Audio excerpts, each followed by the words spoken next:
go, guys. That's how I'm going. A double dropper loop trace with a little float on the top hook. And then top hook, I've got a thin sliver of Adcan langoustine with 2 cracker shrimps. And on the bottom, I've got a nice head-on prawn with all the gut, and the other sliver of langoustine with it. So it's a little bit of a bigger bait on the bottom and a little bit of a smaller bait on the top.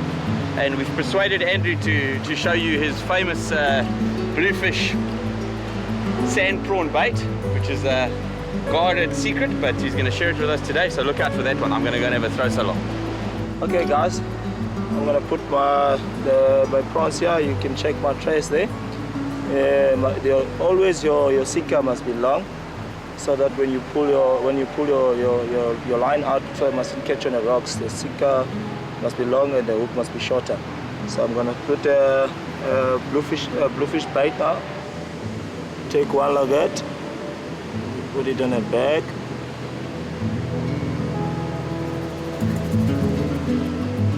You throw all the way to the head. And you take a second one through the head also, and you take 3 of them just on the top. The second one, and the second one, then the third one, then it's alright. Then you tie it to the cotton. There we go. Nice one, eh? I'm gonna catch myself a bluefish. Cheers.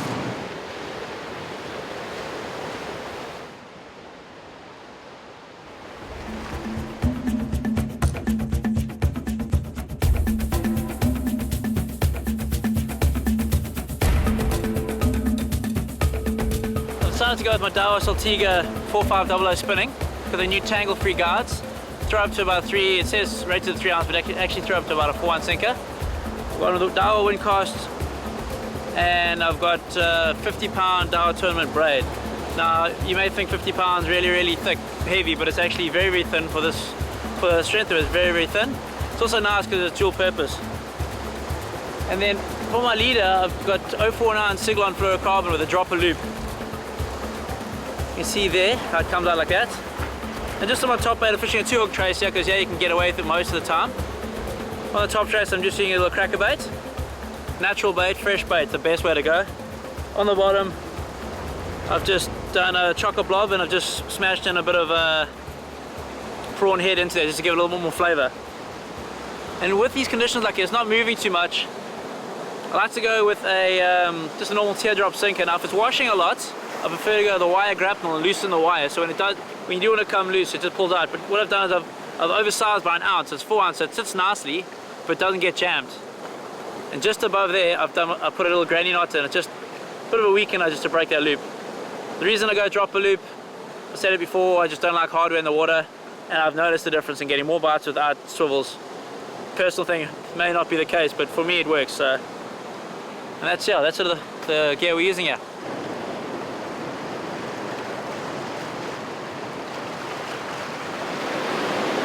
Yeah, I got a lesser that I followed to the tail here, looks like. That's why he was acting a bit like a bluefish, because he's actually not even hooked, he's just tail wrapped with a sinker.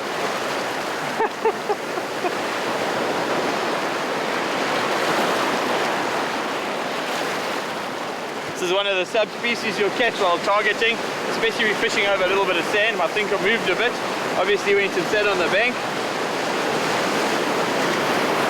And the little lesser guitar fish fooled me.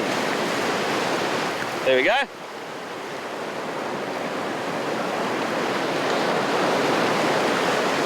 Your lesser guitar fish, let's get him back in the water. Cheers, bud.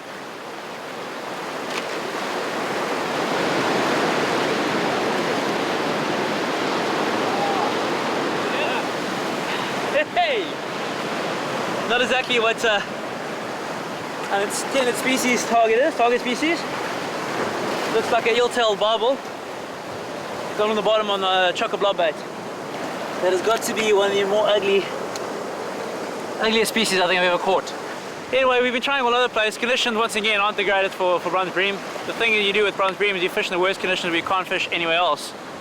But normally it's big sea or windy and the bronze bream's still eating that. Today we've got blue water, calm sea, it's not ideal, and southeast wind, far from ideal. But we're just trying different holes. I found this little corner hole here. Caught fish here before. I'm gonna come back, persevere, and hopefully get a bronze bream.